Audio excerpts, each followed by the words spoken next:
All right, so I'm very pleased to welcome Ambassador Dennis Ross, who will be speaking with us. And following his talk, he will have a discussion with Dalia Dassa Kaye. So Ambassador Dennis Ross is a scholar and diplomat with more than 2 decades of experience in Soviet and Middle East policy. He is presently counselor and William Davis Distinguished Fellow at the Washington Institute for Near East Policy, and even more importantly for us, Distinguished Fellow at the UCLA Y&S Nazarian Center for Israel Studies. He has served as Special Assistant to President Obama, Senior Director for the Central Region at the National Security Council, and Special Advisor on Iran to Secretary of State Hillary Rodham Clinton. For more than 12 years, Ambassador Ross played a leading role in shaping U.S. involvement in the Middle East peace process, dealing directly with the parties in the negotiations. As the U.S. point man on the peace process in both the H.W. Bush and Clinton administrations, he was instrumental in assisting Israelis and Palestinians to reach the 1995 interim agreement, the 1997 Hebron Accord, and the 1994 Israel-Jordan peace treaty. And he worked intensively to bring Israel and Syria together as well.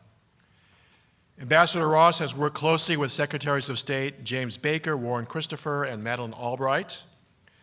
Prior to becoming Special Middle East Coordinator under President Clinton, he served as Director of the State Department's Policy Planning Department in the administration of President H.W. Bush. He played a prominent role in U.S. policy toward the former Soviet Union, Germany's unification and its integration into NATO, arms control negotiations, and the 1991 Gulf War coalition. During the Reagan administration, he served as Director of Near East and South Asian Affairs at the National Security Council and Deputy Director of the Pentagon's Office of Net Assessment. Awarded the Presidential Medal for Distinguished Federal Civilian Service by President Clinton, Ambassador Ross also received the State Department's highest award from Secretaries Baker and Albright. The UCLA Medal and honorary degrees from Brandeis, Amherst, the Jewish Theological Seminary, and Syracuse University. Those are just the honorary degrees, but last but not least, he received actual degrees, his BA and PhD from UCLA, we're proud to say.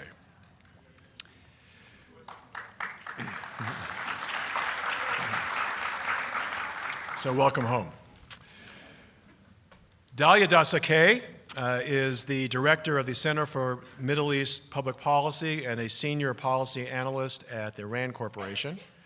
Before joining RAND, she lived in the Netherlands, where she served as a Council on Foreign Relations International Affairs Fellow at the Dutch Foreign Ministry and taught at the University of Amsterdam. I'm glad there aren't any Dutch words in your bio. In 2011 to 2012, she was a visiting professor and fellow at UCLA's International Institute and Berkel Center. From 1999 to 2003, Kaye was an assistant professor of political science and international affairs at the George Washington University. She's the recipient of many awards and fellowships, including a Brookings Institution Research Fellowship and the John W. Gardner Fellowship for Public Service. Dalia publishes widely on Middle East regional security issues and is the author of Talking to the Enemy, Track to Diplomacy in the Middle East and South Asia, and Beyond the Handshake, Multilateral Cooperation in the Arab-Israeli Peace Process. Dalia holds a BA, MA, and PhD in political science from the University of California at Berkeley. So again, Ambassador Ross will give his presentation, and then there'll be some discussion. And then we will open it up to questions from the floor, and I will come up to moderate those questions. Thank you. Thank you. Is this on? Okay.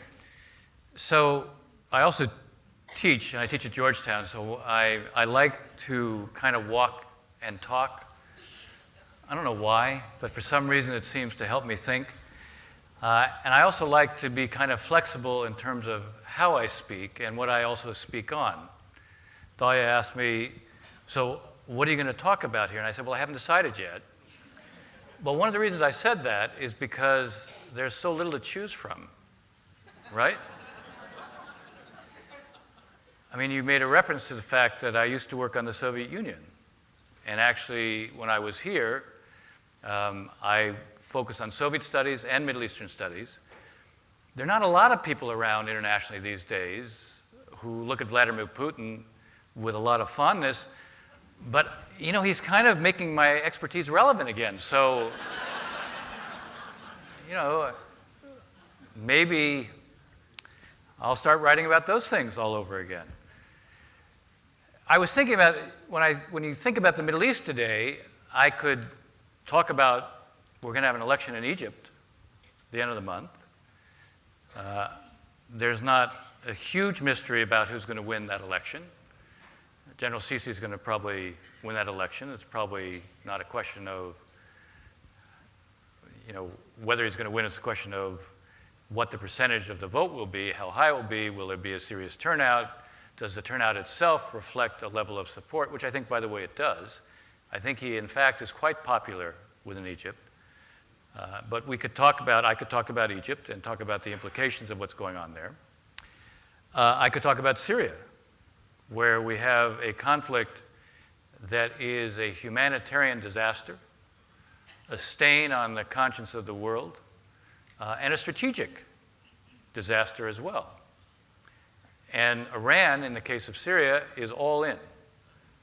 I mean, if you want to get a sense of how much they're in, think about Hezbollah.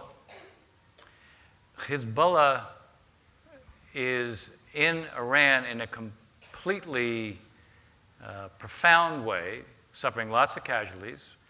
Nasrallah, who is the Secretary General of Hezbollah, for a long time tried to hide it. Then, because it wasn't something you could hide, then it became a badge of honor for them. Well, they're there because the Iranians told them to be there, because their stakes, the Iranian stakes, are huge, ensuring that the Assad regime survives.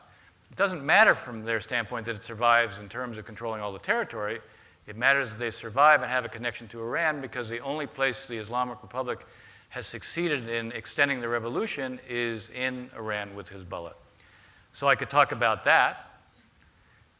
I'm at the Nazarian Center, so it would make sense to talk about Iran, right?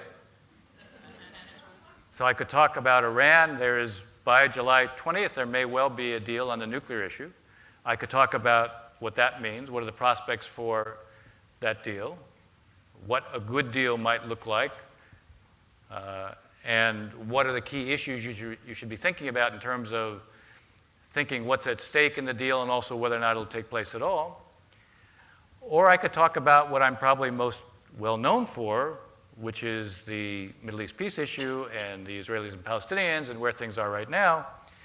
So I could talk about those things, and I could also talk about whether the Clippers will succeed having won last night and having crossed what was actually a historic threshold in other ways as well. So I could talk about any of those things, and even now I haven't fully decided. So I've decided that I'm going to make you a participant in this. So I want to know, what do you want to hear? Do you want to hear?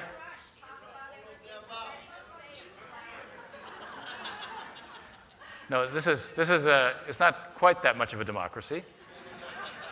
No, but I mean, what I like is literally, I'd like a show of hands. Do you want to hear about, because I don't have till tomorrow morning, which is what it would take if we were actually going to discuss all these things. Do you want to hear about Iran? I know there are certain people who do want to hear about Iran, because there's actually a person in the third row who is here on behalf of a friend of mine who actually said, I need you to come and I need you to talk about Iran. I don't need you to talk about the Israeli-Palestinian issue. So I know that there are people here who want me to talk about Iran. How many want me to talk about Iran? Okay. How many want me to talk about the Israeli-Palestinian issue? Okay, so here's what we're going to do. You voted twice, so it's no, but it's why don't I'll tell you what we'll do. We'll do the Israeli-Palestinian issue now, and Dalia, when we have our discussion, we can get into the Iranian issue as well. Okay? Well, yeah, all right, and if you want to cover other things as well, including the Clippers, talk about I'm full service. All right, so let's talk about the Israeli-Palestinian issue. And what I'm going to try to do is I'm going to try to put in perspective, I think, where we are. It is fair to say that when John Kerry began the effort at the beginning of his tenure as Secretary of State in the second term of the Obama administration, that he evidenced enormous commitment, enthusiasm, and genuine passion for pursuing this issue. And there were a lot of critics on the outside who said, crazy to do that. And actually, I was not one of them. And I wasn't one of them partly because I think it's important to make the effort. Now, it's fair to ask the question, when you make the effort, what should the effort be on? What should be the objective? I'm not one of those who thinks the choice is you go for permanent status or you do nothing. Because if you come to the conclusion that you can't achieve permanent status and you think the only other choice is to do nothing, then you leave it to the parties. And while it would be really highly desirable to be able to leave this to the parties, I think if we know one thing about this conflict, if left to their devices, the conflict will not be settled. It doesn't mean they're not the ones who have to make the key decisions. They are. It doesn't mean the United States can somehow substitute for them. We can't. But on their own, they're not going to be able to resolve the conflict. And so the question then becomes, what should you try to do? Now, Secretary Kerry made the decision to go for a permanent status agreement. And he did it because he felt he knew both leaders well, which is not insignificant. Personal relationships in the Middle East matter. They're not enough to be able to resolve the conflict, but they matter. So he knew he had personal relationships. In his case, he's known Bibi Netanyahu since Bibi Netanyahu was at MIT. And as a senator, he had dealt with Abu Mazen for a long time. You'll note that I'm referring to them in an informal way because I know them well, and so it's hard for me to refer to them in their more formal, referring to them more formally. So anyway, he felt the relationship mattered. He felt it was important to make a serious effort because I think he also looked at the rest of the region. And he said, gee, with the rest of the region in all sorts of upheaval, do we need a problem here as well? I was actually in Jerusalem a year ago, and I was giving a talk there, and the first question I got from the audience was, well, why is Kerry making this effort? Doesn't he see what's happening everywhere else? I said, he does. And do we need this problem here too? I mean, think about it. From Israel's standpoint, Israel is now facing nothing but uncertainty around it.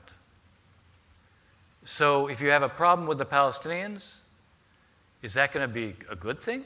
If you have a problem with the Palestinians, is that going to make Jordan more stable at a time when Jordan has absorbed 800,000 refugees from Syria, which is already enough of a problem? So Israel really didn't need it, and we don't really need to add to the problems that are there. And so the logic of trying to do something made sense. Now the question was there enough to be able to produce a permanent status agreement? Could you create the kind of relationships between the parties that would allow them to take on the core issues of this conflict? Some would say, well, you have to take on the core issues of the conflict. We're in the 21st year since the Oslo process began. So if you don't take on the core issues of the conflict, you have no credibility. The only thing I would say is that's true, but when you're dealing with the core issues of the conflict, you're also dealing with what are the narrative issues of the conflict. Now, narrative is a term that's become kind of in vogue these days, and what it really means is these are the stories each side tell themselves. The fact is, borders and security are not narrative issues. Jerusalem and refugees are narrative issues because these go to the heart of self-definition and identity. Now, they're always going to be the hardest to take on, but here again, it's not as if we haven't tried to take them on. You're looking at the author of the Clinton Parameters in the year 2000, which was an effort actually to try to resolve the conflict. So Kerry came to this and he said, I've got these relationships, number one. There's enough upheaval in the region, number two. A lot of time has gone by, number three. Yeah, there isn't trust, but it's worth making the effort, and I'm going to make the effort. Now, last summer, he got the two sides to go to the negotiating table. Now, he did it after making 6 trips to the region. And on the 6th trip, he basically said to the two sides, you know, I can't just keep coming here. So I'm not going to keep coming here. You know, he basically said to each side, if you're not prepared now to reach an understanding to come back to the table, then, you know, there's not a whole lot more I can do. Now, with the Prime Minister of Israel, he basically said, look, I can get Abu Mazen to come to the table if I have one of 3 things, and I can get him to stay at the table and not go the international route, go to the UN, pursue the symbolic steps internationally towards statehood by joining international organizations. If either you can accept 67 of the mutually agreed swaps as a point of departure for negotiations, do a settlement freeze, or agree to release the pre-Oslo prisoners. And in the end, Prime Minister Netanyahu made the decision to release in tranches the pre-Oslo prisoners. Now, the 4th tranche, just for a point of information, was one that he identified as being different than the earlier tranches because that involved Israeli Arabs. The first 3 tranches and part of the 4th tranche included only Palestinians and not Israeli Arabs. In return for doing something, by the way, that none of his predecessors had done. It's important to understand this. I mean, the prisoner issue is one when I was our negotiator. I was our negotiator under Clinton. And when I was our negotiator, the prisoner issue was always there. And I used to deal with it. And the only way I can describe it, it was probably the most emotionally difficult issue of all the ones I had to deal with. Why? Because I would meet the prisoner families on the Palestinian side, and I would meet the victims' families on the Israeli side. For the Palestinians, the prisoners are evocative, but they're also evocative for the Israelis. And this was an issue that constantly came up. Throughout the 1990s, it came up. There were prisoner releases, but not the pre-Oslo prisoners. And Abu Mazen used to say to me, why can't we get the Israelis to agree to release the pre-Oslo prisoners? They're sitting with us now.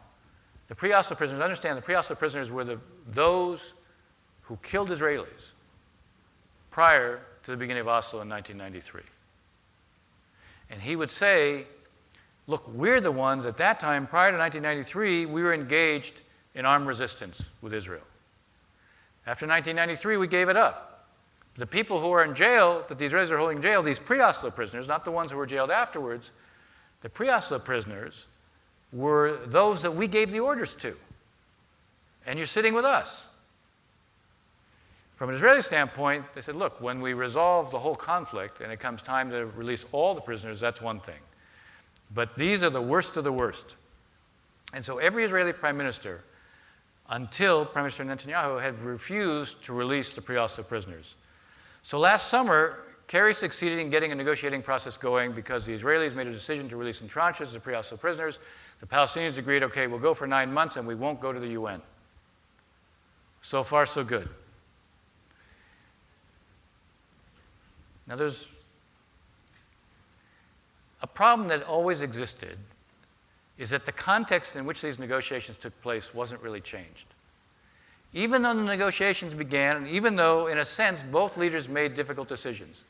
To release the pre-Oslo prisoners was not easy for the Prime Minister of Israel, to put it mildly.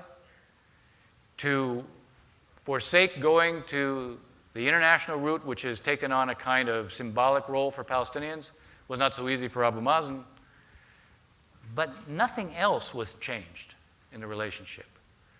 The broader context of disbelief that continues to exist, existed last year, continues to exist on both publics, continued to exist. For me, the best indicator of that, there's 2 indicators of that broader disbelief. You look at Israeli polls, and there's one Israeli poll that says 69% of the Israeli public believes in 2 states, and 91% believe it'll never happen. So what does that tell you? On the Palestinian side, if you track the Palestinian polls over the last 10 years, 10 to 15 years, you used to find that between 75 and 80% of the Palestinian public supported 2 states. You know what the most recent polls show? Down to about 51, 52%. Now, these are indications of disbelief. Disbelief is not the same as losing confidence. Belief is like faith. And when you don't have it, it's pretty fundamental. So to be able to negotiate a permanent status deal when the publics are disbelieving is a very difficult thing to do. What compounded this process is that the two leaders don't believe each other. The Prime Minister of Israel is convinced that the Palestinian president will always run away whenever it comes time to make a decision. And the Palestinian president believes that the Israeli Prime Minister's maximum falls below his minimum. This context that I just described also helps to explain how these negotiations went. For several months, there was a mapping exercise that was directly done. And the purpose of the mapping exercise was not to draw maps. I don't mean by that. It was a mapping of the issues. But the two sides basically, when they were talking directly with each other, outlined maximal positions. You know, you can bridge a stream, but you can't bridge an ocean. And so while they crystallized their maximal positions, when they were talking directly to each other, Kerry came to the conclusion by the end of the year that he was going to have to start talking directly to the leaders on the core issues, and he did. And he literally spent hundreds of hours with the two leaders on the core issues. And these were the most serious, detailed discussions on the core issues since the year 2000 when we were doing it. In 2008, you had the Annapolis process, and you had Tzipi Livni meeting with Abu Allah, and they had teams, and then you had, parallel to that, private meetings that Ehud Olmert would have with Abu Mazen. And those private meetings were different than the team meetings, and they did get into the issues, and at one point, Olmert said, let's cut to the chase, I'm going to tell you what I can do, and he put down a proposal in September of 2008, which did not draw a response. These discussions that Kerry had with the two leaders were, I think, profoundly important in terms of really coming to understand, again, where they are, what they can do. I believe that, in fact, even though he hasn't said this publicly, I believe, in fact, he narrowed the differences on the core issues. And I believe one of the reasons that he was prepared when the problems began to look for us to put together a package so the negotiations could continue was precisely because he saw that progress was being made on the core issues. It isn't to say the progress was enough. It isn't to say that he could see how to bridge the differences at this point. But he believed, based on what he heard on borders, security, refugees, and to a lesser extent at Jerusalem, that he could see there was a way to continue to move them. Now, his problem was that he began to run out of time. It wasn't that the timetable of April 29th, which we now passed, which is when the negotiations were to produce a conclusion, was coming up. It was in March, when the fourth tranche, fourth Israeli prisoner tranche, had to be, in fact, carried out. And that was supposed to be carried out on March 29th. And on this one, he realized there was a problem because, from the Israeli standpoint, to do this last release involving Israeli Arabs was the hardest of all the releases to make. And from an Israeli standpoint, what they were hearing from the Palestinians was this whole thing ends. If we haven't reached agreement on things, end of April, that's it. So Tzipi Livni, who is identified as being someone who is among the most anxious on the side of this Israeli government to keep things going, even she said publicly, look, we need to know that if we release this last tranche of prisoners, that the negotiations don't end in a month. And Kerry, this is where Kerry intervened and focused on the idea of, all right, let's put together a package. Because what he understood was the following. He understood something that has also been an element of the negotiating process over the years. There have been times when we have wanted the Israelis to make decisions that would make it easier for the Palestinians, do things that would help the Palestinians. And the Palestinian response was going to fall short in terms of compensation for the Israelis. And we would fill in. We would provide the compensation. So you heard that the name Jonathan Pollard suddenly was something emerging. Well, it wasn't because John Kerry suddenly said, gee, I think I'll release Jonathan Pollard, or I'll go to the president and have us release Jonathan Pollard. It's because, from an Israeli standpoint, to do what it was going to take to continue the process and the package that Kerry was looking at, they said, look, the only thing that's going to make it possible for us to release the fourth tranche, release an additional couple hundred prisoners, and to provide some limitation on settlement activity, we need a compensation the Palestinians can't provide. And that compensation was Jonathan Pollard. So this was an effort on Kerry's part. He didn't volunteer it. He didn't raise it. The initiative for this came from the Israelis. By the way, it's not the first time Pollard was raised. Every Israeli prime minister I worked with, every one, raised Pollard.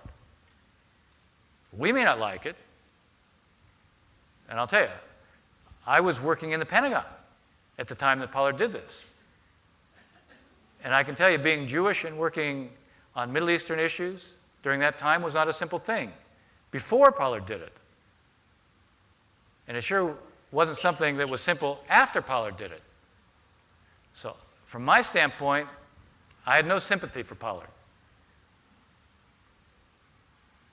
But I also think that he served long enough. So it isn't new for Israeli prime ministers to raise Jonathan Pollard. Every single Israeli prime minister from Rabin on raised Pollard. The effort was made to put together this package. It was still being worked when Abu Mazen said, enough, and I'm going to sign the accession papers for 15 international organizations. And that then created another problem. So the Israelis said, okay, you did that. That's not consistent with the agreement. Abu Mazen said, well, you didn't release the fourth tranche in time, so I've done that. So the Israelis said, we're not going to release the fourth tranche now. Then, in the last month, they then began to work again to see if they could extend the process. Well, again, they were working and seemingly making progress, and then Abu Mazen made the decision to do a reconciliation agreement with Hamas. Now, he didn't give the Israelis a heads up. Maybe surprising the Israelis was not such an unusual thing, since the Israelis will surprise him, but he surprised us. And that's not understandable, given the level of effort that we were making. It was not a sign that he was anxious to have this thing go forward. Now, you can say, and it's a fair point, that for him to do a reconciliation agreement with Hamas can be interpreted in one of two ways. One way would be he's answering those who say, well, he doesn't represent all the Palestinians. So if he doesn't represent all the Palestinians, why do a deal with him? And the answer would be, well, now he's going to represent all the Palestinians because he's done a deal with Hamas. The problem is that so long as Hamas rejects Israel's right to exist, rejects the idea of giving up violence, pretty hard to be negotiating with Hamas. If Abu Mazen had come to the United States before he did this and said, look, I'm going to do this. First, among the Palestinian public, this is something that is very important. Secondly, I'm not going to concede to Hamas. I'm going to require Hamas, not as part of forming a new Palestinian government, but as part of the PLO, because Hamas is seeking entry into the PLO. To seek entry into the PLO, my public conditions will be they have to recognize Israel and renounce violence. If he came and he did that with the United States in advance and didn't surprise us, then you could have looked at this somewhat differently. But to surprise us was hardly an indication that he was looking for ways to keep this process going. All right, so now I brought you up to where we are.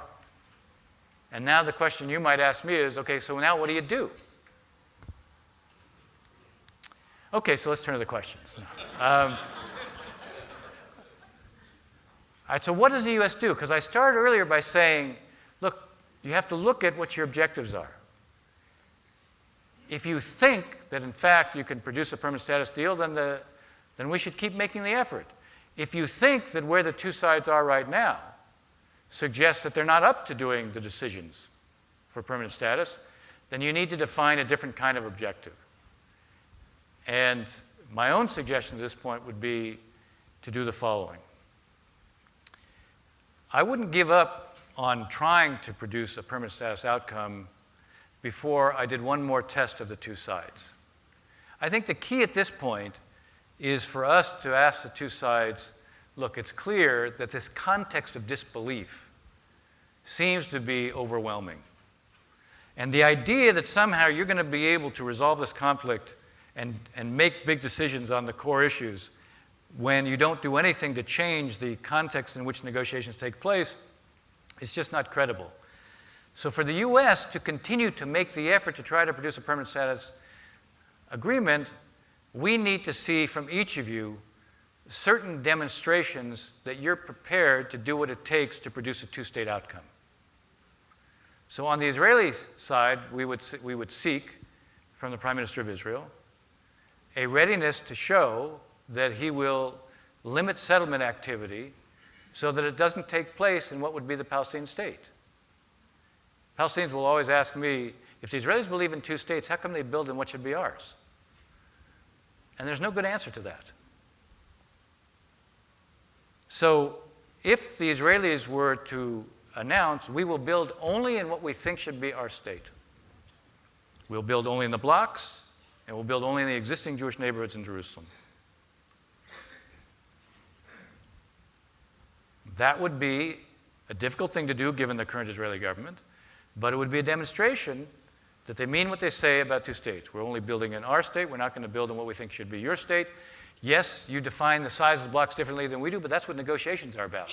Right now, we're just demonstrating that we're serious about two states. And on the Palestinian side, we would say what we require from you is a similar demonstration that you are committed to a two-state outcome. And questions on the Israeli side, to me, if they really believe in two states, how come they can never say anything about a Jewish state? It looks to me, what I frequently hear from them is, what they mean by two states is a Palestinian state and a binational state. Well, that's not a two-state outcome. So the equivalent on the Palestinian side of a demonstration that they're ready to do what is required to do a permanent status deal is that they would say, we understand and recognize there are two national movements competing for the same space. And the only way to have two states is for those two national movements to be fulfilled in two states for two peoples. Now, if each side is prepared to say that publicly, that's a hard thing for each of them. And that would be a demonstration of intent. And I would test that before I give up on the idea of pursuing a permanent status deal. But I would justify it, I rationalize it and say, look, for the United States to make that kind of an effort, for us to invest our own credibility, we have to know we're working towards something that has a shot. If it's too hard for each of you to say those kinds of things, okay, then let's redefine what the objective is. The U.S. won't walk away, because I said, the choice can't be a permanent status deal or nothing. The U.S. can't walk away. We're not going to walk away. But if you can't take those kinds of decisions, you're telling us you can't do a permanent status deal, and let's focus on something that you can do. Let's focus on conflict management as opposed to conflict resolution. Let's think about what could be done to try to change the realities so that what isn't possible now can become possible over time, which is the essence of good statecraft. And there's a lot of different things that could be done. I mean, for example, if you're focusing on a more limited approach, in the Oslo process, something that I was heavily involved in, one of the things that was called for were further redeployments. When we negotiated the Y River Memorandum, that provided for 2 further redeployments. Further redeployments mean the Israelis devolve authority to the Palestinians, so they gain more authority over more territory in the West Bank. So we'd say, all right, why don't we focus on a 3rd further redeployment? If the Israelis are going to do a third further redeployment, what do the Palestinians do in return? It's not a formal agreement. You broker what amounts to parallel steps. So that you change the reality, you show something can be achieved, but you don't require what is too hard for each side to do at this point. As I said, I'm not ready to give up yet, simply because I think there's a reality, as I said, in the region that's bad enough already.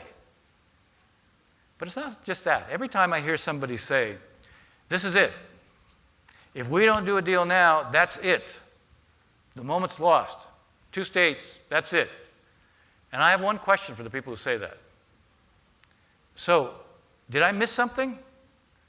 Are the Israelis going someplace? Are the Palestinians going someplace? The one thing I know is there isn't going to be a one-state outcome. That I know. And the reason there isn't going to be a one-state outcome is because of what I said before, because there really are 2 national movements competing for the same space. Look at this region. Find me one state in this region where there's more than one national identity or ethnic identity. Find me one state that's at peace. You can't. So, since the Israelis are not going anyplace and the Palestinians are not going anyplace, it may be difficult to produce a 2-state outcome, and the circumstances can make it harder. Our challenge at this point, if we can't reach a complete agreement, though I'd still test the possibility, then our responsibility is to figure out what we can do to make the circumstance better, to prevent it from deteriorating, and to try to change the reality so that what we can't achieve today, we can try to achieve tomorrow. I'll stop there.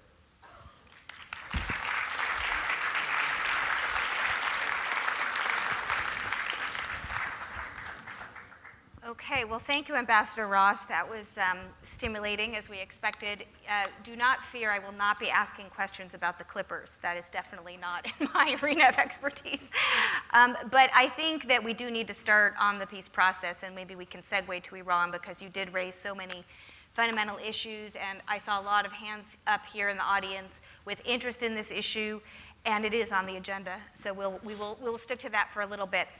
I guess it really takes a diplomat with experience like yourself to have continued optimism and a sense that we have to keep trying. But I have to say, the picture that you painted, and it's interesting the settlement issue only came up in terms of your prescription and not in terms of your characterization of what went wrong. There is a question, and you talked about the fundamental sense of disbelief in the broader context that hasn't changed. But I think there's a fundamental question: is the political will there? So you can't leave parties to their own devices, the U.S. needs to be involved, et cetera. But if you don't have anything to work with, and I think you've heard analyses both on the Israeli and Palestinian side. Aloof Ben recently had a piece in Haaretz suggesting, Netanyahu, both sides were saying yes to the Americans because they didn't want to say no, but neither side were really interested in a deal. That on the Israeli side, there's a real question about Netanyahu's interest in a final status agreement. Is he more interested in the survival of his coalition, or is he interested in a final status solution? And on the Palestinian side, I think, legitimate questions about Abbas's ultimate objective. And the Palestinians do have a pretty clear plan B in terms of the UN route. I'm not sure what Israel's plan B is.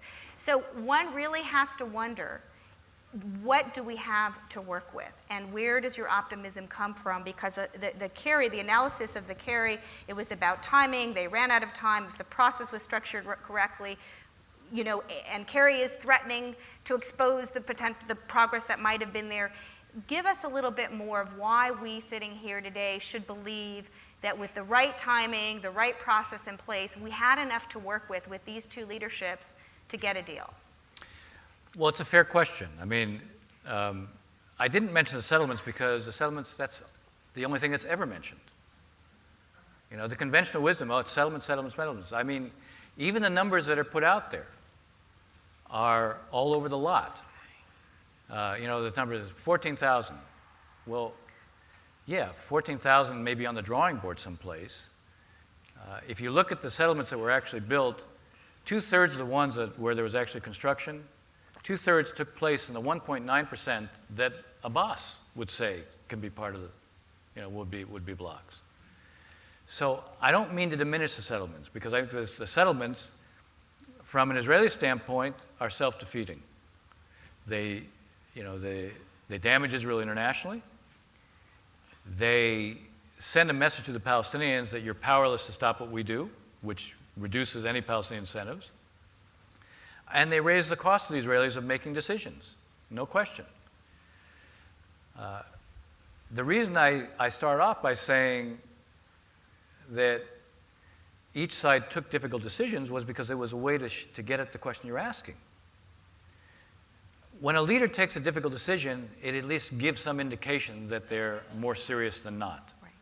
What I was posing as a way to determine should we still make the effort for permanent status was, all right, look, we need to see now a step that will signal that each of you are actually committed to a two-state outcome. And if we can see that, then it gives us a reason to know this is worth making the effort. And if we don't see that, then we have to fall back to management, not a resolution. So they began last summer. Each of them did something that wasn't so simple for them. And as I said, in Netanyahu's case, I mean, you could say he took, of the three, he took the one that was the easiest to manage with his coalition. But still, it wasn't so easy to manage. And Abbas made a decision not to go the international route for 9 months. It's true, as you say, that's their plan B, but he knows their plan B, what does it produce? The Palestinian national movement historically has been characterized by symbols over substance. When he had Salam Fayyad in there, he said, you know what, I want to do facts, not symbols. Right. I want to build a state from the ground up. I want to build institutions, because actually that's real.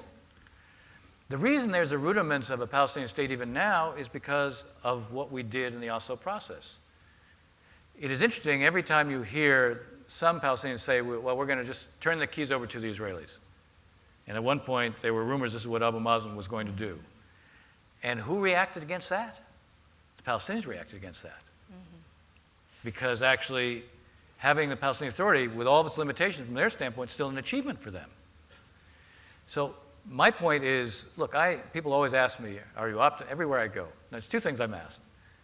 Usually at my own shul. I walk in and say, is it good? Can we be hopeful? I said, look, you want me to talk about the Middle East?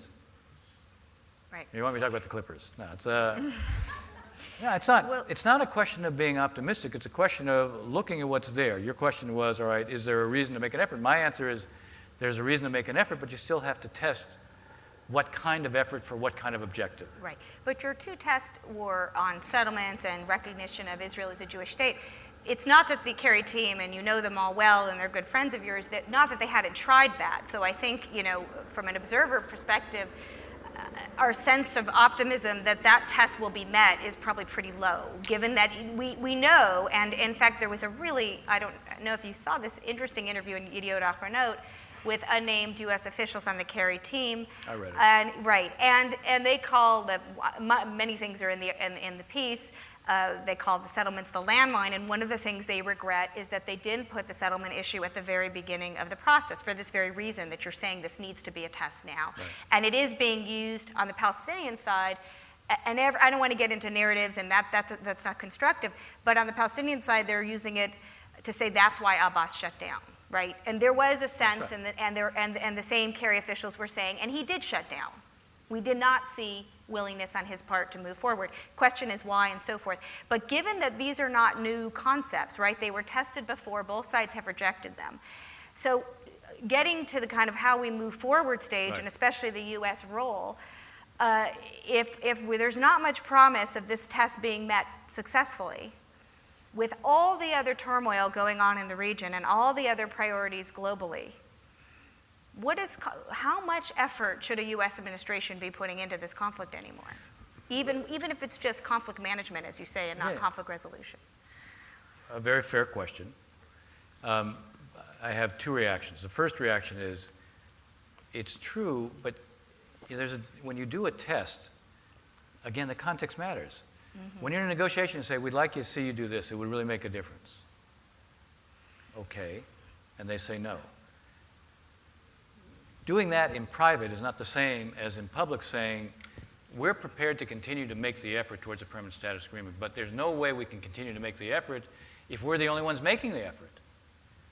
If you make it as part of a public choice, then you create a very different circumstance in terms of how the other side, the two parties, have to evaluate that choice.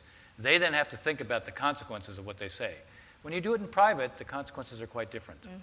So then it becomes a choice. Now, look, they could each say, you know what? It really is too hard for us to do this. And maybe we prefer an approach where you just have what I call coordinated unilateralism or parallel steps. Okay, I would accept that. I guess the second part of the question gets to, given everything else, why make the effort here, even at conflict management? And my answer there is because you're going to wake up someday and find things are a whole lot worse. Right. And then you're going to get sucked back in, only your options are going to be fewer. Your ability to affect it is going to be less. And you don't need the trouble. As I said, do we really need to have this become much more of a problem? What impact does that then have on Jordan? Jordan is having to deal with a lot right now. Right. So you want to add to the difficulty? If there's real turmoil among the Palestinians, hard for Jordan to be insulated from that. So are you suggesting if things continue on the status quo, and it's always amazing how much longer the status quo can last than anybody thinks it can. Right. But are you suggesting if things continue with this collapse of the process that we're talking about a third intifada? Because in that interview I mentioned, the U.S. administration official also suggested that it would take nothing short of a third intifada to get momentum or to get the Israelis and Palestinians to have the incentive to get back on track. Are you suggesting it's that dire, or do you think it can be contained? The short answer is I don't know. But you know, I've always been a policy planner, so I'm trying to think like 3-4 steps ahead. Right. You know, let's say that I think the odds of that kind of turmoil are low, because the truth is the Palestinians haven't recovered from the last intifada. They haven't. Right. And Israelis are not, look what we saw this morning, right? Status quo in Israel, from an Israeli perspective, sitting in Tel Aviv at least. It doesn't seem so bad. Right? It doesn't seem so bad. So maybe they say, so that's okay. We don't need, you know, we can live with this. I think Palestinians are less likely to want to live with the status quo because they're not happy with the status quo. Look, if you have two sides and one side is content with the status quo and the other is not content with the status quo, to think that it'll remain as it is probably an illusion. But there's a range of different possible things that could take place. If I'm trying to think ahead, I say, you know, do I really want to have to cope with the worst of those? And what else happens if I have to confront that? And what are my means at that point? And what else is going on at the same time that is going to stress me also? Right. So if you have something that is not, at this point, in a highly unstable form, and it can manifest itself in multiple ways, then basically you have an interest in trying to ensure that it doesn't become unstable. And what I'm saying, that's what management is. Management is dealing with that and trying to make sure it doesn't become a lot worse. And trying to anticipate that, look, maybe the worst won't happen, but if it does, I don't want to have to contend with that then. So my point is, test the possibility, but be in a position where you can say to them, all right, look, if you can't do it, we're not going to force you to do what you can't do. But then don't expect us to be making this sort of supreme effort either. Right. Although they never really asked for our effort, did they?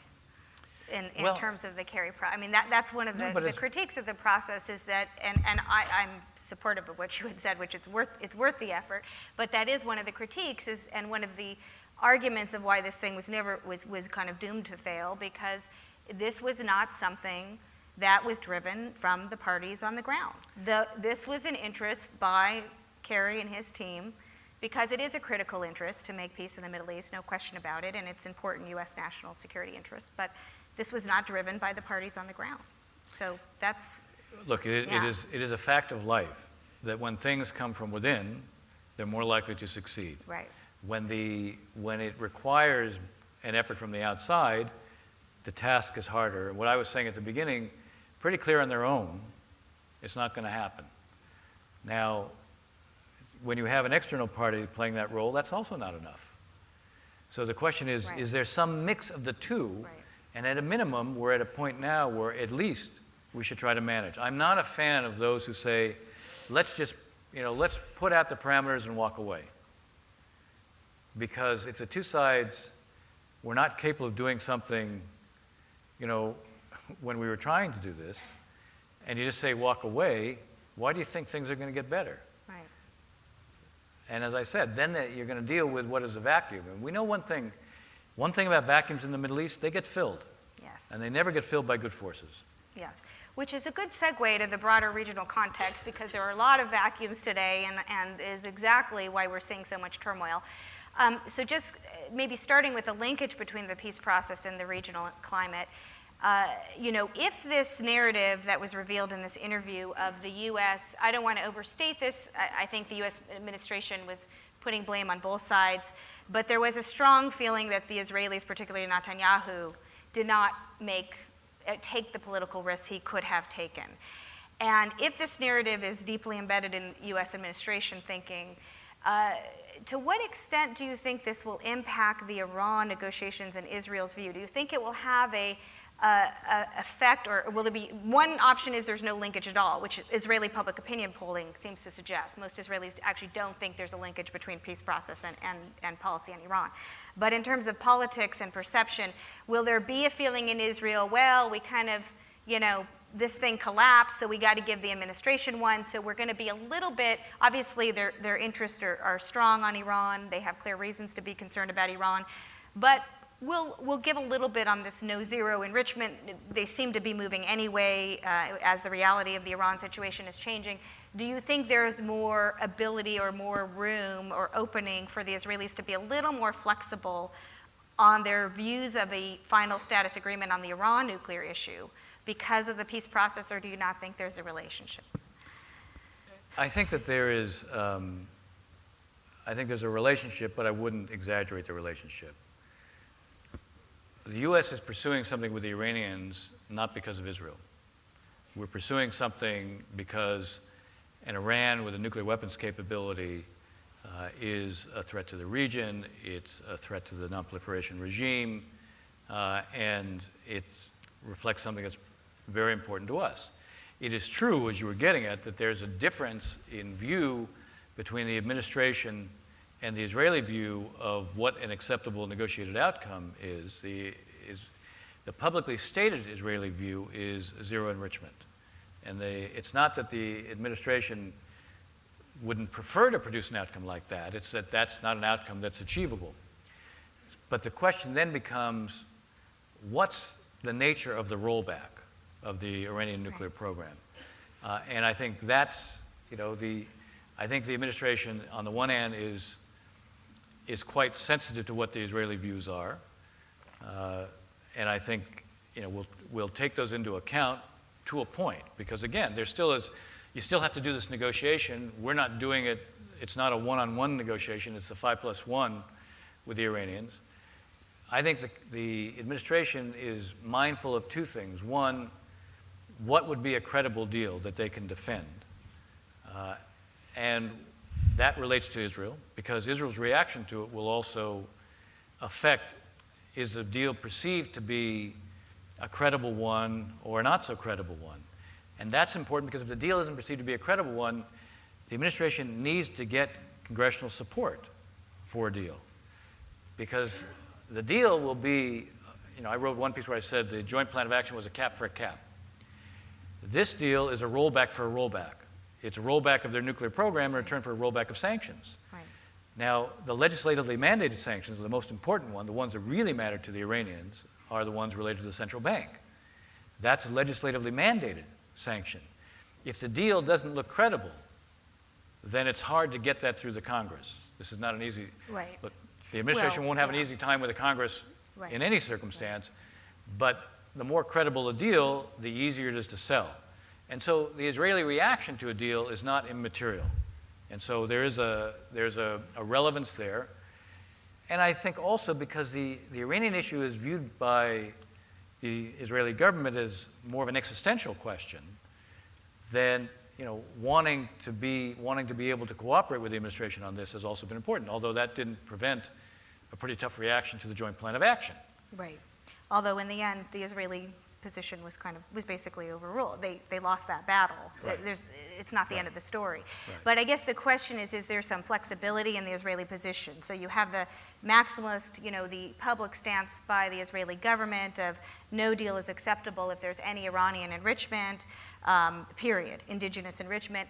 And, I think most people looking at this from the outside do not think that's a realistic, including many Israelis and some prominent Israeli analysts well, like Amos Yadlin and others who are very influential, arguing, well, maybe there's a reasonable deal that can allow some. It's just a question of how much intrusiveness and so forth. So do you see some flexibility as we move forward, and especially as National Security Advisor Susan Rice is going to be in Israel next week? If you were advising the president today, what would you be suggesting that conversation should be about? What kind of assurances should the U.S. be giving Israel to make them feel more comfortable about a deal we could potentially? This is assuming the Iranians fulfill their side of the deal, which we don't know yet. But what would make the Israelis feel more comfortable that this deal was not just in the U.S. national security interest, but would be a good thing for Israel? And what kind of things do you think they should say no to the Israelis? Like, this is in our interest. This is where we're going to say, this is where we stop. Look, I think the kind of things that would matter to the Israelis in this conversation would be, knowing that we are focused on a rollback that would be sufficient to ensure that there is a lot of time to detect any cheating, because the Iranians have cheated. I mean, every time the Iranians say, look, why are we treated differently? The answer is because you behave differently. So there has to be sufficient rollback so that the time is such that if they cheat, they can be caught, and there's sufficient time to do something about it. Mm-hmm. And it has to be very clear that there's consequences, real consequences, if there is cheating. I think for the Israelis, what would be most reassuring would be two things. Knowing that there is not a short period of time. When Secretary Kerry on testimony on the Hill said, currently it's a 2-month breakout period for the Iranians as it relates to weapons-grade uranium, weapons-grade enrichment. And then he said, I'm not saying this is what we want, but 6 to 12 months would be a lot better than 2 months. I think the Israelis will be concerned that 6 to 12 months means 6 months. Right. And 6 months seems like a short time, because if you think about anybody who knows anything about what's happened in arms control negotiations, that's actually where I started. And Al, you would know this better than anybody else. Let's say there's cheating. Let's say, first in this case, it's the IAEA inspectors who are going to find it. So the first thing is they're going to ask the question, well, gee, yeah, that's a violation. I guess we're going to have to report this up the chain. Right. Are you really sure you want to report it up the chain? Yeah, we'll probably have to report it up the chain. And they were going to the IAEA Board of Governors. Well, the Russians are there too. And say, well, we're not so sure that's really, there's ambiguity here. And then the Iranians say, we're prepared to talk about this, right? Now that's just to ensure that there's a consensus that there's a violation. And then if you want to mobilize and make your response a credible one, you need more time. So you really need to ensure that you have, personally, I would prefer an 18-month period of time, but it shouldn't be less than a year. You need to roll back their program, in my mind, so it's at least a year. Mm-hmm. And there's another reason for that also, because the longer the period of time, the less the Iranian incentive to cheat, because they know there's a much higher likelihood of being caught. Now, the other element, the corollary to this, is saying to the Israelis, we will focus very heavily on what the consequences will be. And here, I would say, my own preference is that because I think the president's going to have a hard time with the Congress in any case, just given this Congress. Yes. I think one of the things that he could do to make it clear is that, look, we haven't changed our view of the Iranians. We've negotiated a deal. We think this is a historic deal. We think it allows a diplomatic way out. But we know their history. We're going to be vigilant. I would change the Reagan trust but verify to distrust and verify. And then I would say, and I would go to the Congress, and I think this would give the president more credibility, that he would seek congressional support for all necessary means in the event of meaning even the use of force, in the event of cheating. Mm-hmm. Yes. Yeah. Because I think it would make him more credible. I think it would make the consequence of cheating seem more severe and risky. I think it would be a source of reassurance to the Israelis as well that we're not going to try to explain away cheating. And here, it's not just arms control. I don't need to tell you this. It's not just that Israel has a long history not trusting international forces. It has a history of not always trusting certain kinds of assurances on the outside. When the Rogers Plan was accepted in the summer of 1970, the Soviets cheated. There was supposed to be a ceasefire in place, and the Soviets, under the cover of the ceasefire, then moved SAM missiles closer to the canal. The Israelis came to the Nixon administration and said, they're cheating. And the Nixon administration first said, well, we're not so sure, it's not clear. Right. A couple weeks went by, they finally acknowledged there's cheating and said, look, don't make an issue of it. It was the phantoms that we've suspended, we're going to release now. So, it's not, and Israelis have long memories when it comes to things of this sort. Yeah, I guess the question will be, and let's move to open to the floor, but the question will be is what alternative will Israel have if it is concerned that there has been cheating and there's not a timely response, and I think there's a lot of debate within Israel about whether a military strike is feasible and wise under any circumstances, even in that situation.